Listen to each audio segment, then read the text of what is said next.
Hello mga kakabs! Ito nga pala yung request ng amo ko noong Huwebes ng gabi. Pero Friday pa yan nila ginagamit. Bali, yan nga pala yung aking lulutuin kinabukasan. At yan nga pala yung request niya ay chili caramel kasi nga meron namang mga bisita magsipuntahan dito. At saka alam ko na yan, matik na yan. Pag malapit na talaga yung mag-Ramadan, ganyan talaga yan sila. At yan nga pala, dito muna ako sa aking ginagawa. Yan nga pala, naggawa nga pala ako ng maha. Balik kaunti lang yung aking gagawin kasi ako lang naman yung kakain. Yung mga kasama ko dito hindi naman magsikainan yung mga yan. At yan nga pala yung aking ginagamit na tubig dyan. Yung fresh milk, hindi ako gumagamit ng tubig kasi wala naman tayong niyog.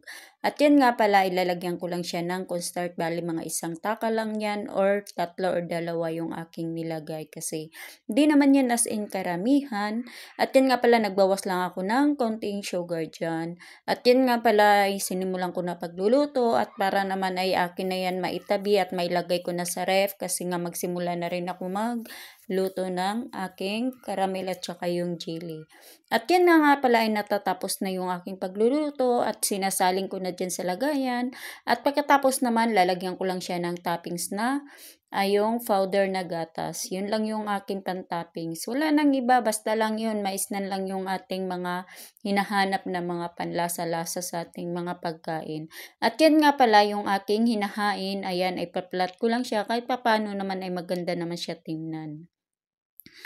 At dito naman sa part na to, at yun nga pala nagsimula na ako magawa ng chili. Bali nga pala ilang taka lang yung aking gagawin kasi kaunti lang naman yung aking ginagawa dyan. Bali, hindi naman yan as in karamihan kasi hindi naman talaga matatanda yung kakain niyan kundi mga bata lang din.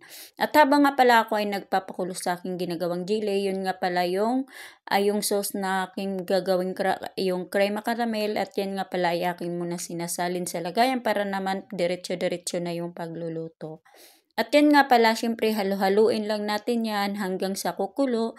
Pag isang kulo lang pwede na siya inin or depende na yan kung paano nyo sa pagluluto ng ganyan. Kasi madali lang naman siya paglulutuin yan. At yan nga pala, yan ay nagkulo na siya, yan nga pala ay akin na yan isasalin sa lagayan. At pagkatapos naman ng aking paggagawa dyan, bali ilalagay ko lang din siya sa ref kasi gabi pa naman gagamitin yan. Kasi hindi ko na ginagawa ng gabi kaya hindi ko ginagawa ng gabi yan kasi nga sobrang lamig na dito. Baka mamaya magyayelo na yan siya kahit sa ref ko ilalagay. At yan nga pala, 6 na piraso lang yan or 8 ba yung aking ginagawa dyan. At yan naman ay sa chili naman yung aking ginagawa. Hindi lang din siya as in na marami kasi nga isang box na lang yung natitira. Hindi na ako nagpabili kasi sabi ko nga matatapon lang din kasi karamihan mga bata lang ang kakain. Parang pinaglaro-laruan lang. At yan na nga yung aking paggagawa ng cream caramel dyan. Yan nga pala hindi ako nagamit ng tubig. Tinatry ko lang magamit ako ng fresh milk kung ma-okay ba.